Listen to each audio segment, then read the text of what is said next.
Once upon a time, long, long ago, a time, before the changes had come to Borneo, there was a little village. And in those days, there was no peace.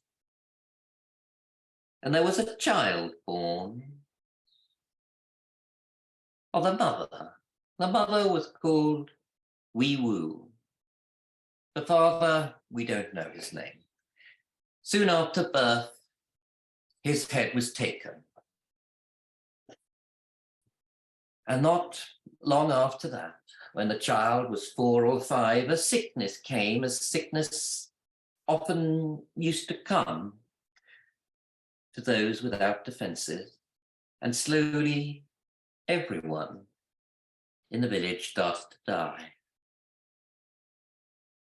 One evening, Wee Woo said to her son, "I may have to go, but if I go, you must look up into the night sky for me. And I will come and you will see me, and I will be bright and shining, and I will look down on you." And the child didn't understand, said, "But Wee Woo, why are you going? Why are you leaving me?" "Oh, the time may come." The time came, and she died, and everybody in the village had died. But there was a village not so far away, and the little boy went there because he wasn't sure if his mother was dead. And they came and they shook her, and she was dead, and they took him back to their village. Children, it must be said, in these times, were a valuable and a precious thing. Many babies were born. Few babies lived through their babyhood. So a child that had lived through babyhood and was healthy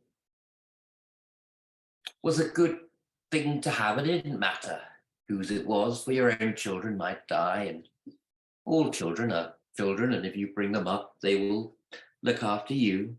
So he was taken in and looked after, but he did not want to be away from his mother, and he would go back there and go back there. And then the time came when he just stayed there, and there was food in the village that he could find. There were still plants in the gardens, there were still bananas on the banana trees, still fruit. And he didn't want to leave. But the other village, they would come and check on him and see and try and get him back. And one day, when no one had been there for a long time, it might have been a few weeks, it might have been a few months, they went and they couldn't find him.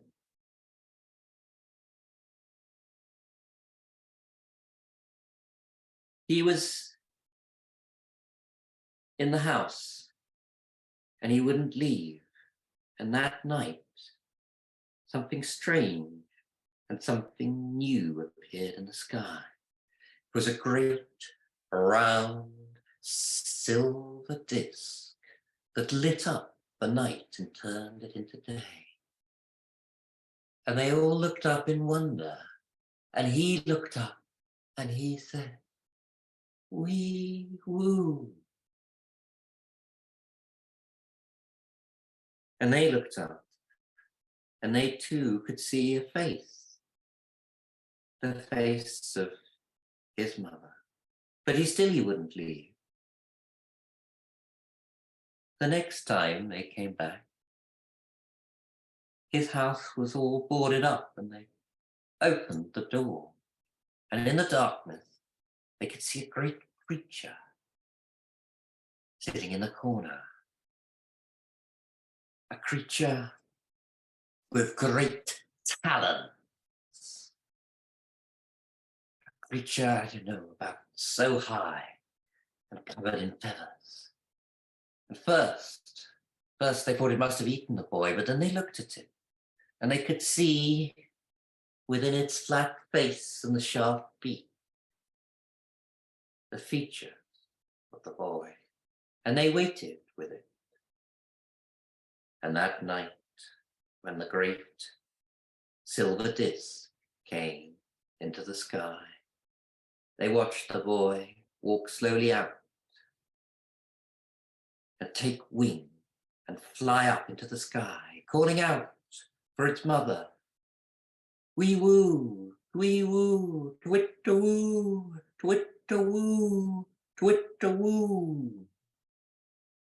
And that is the story of the owl and its howl.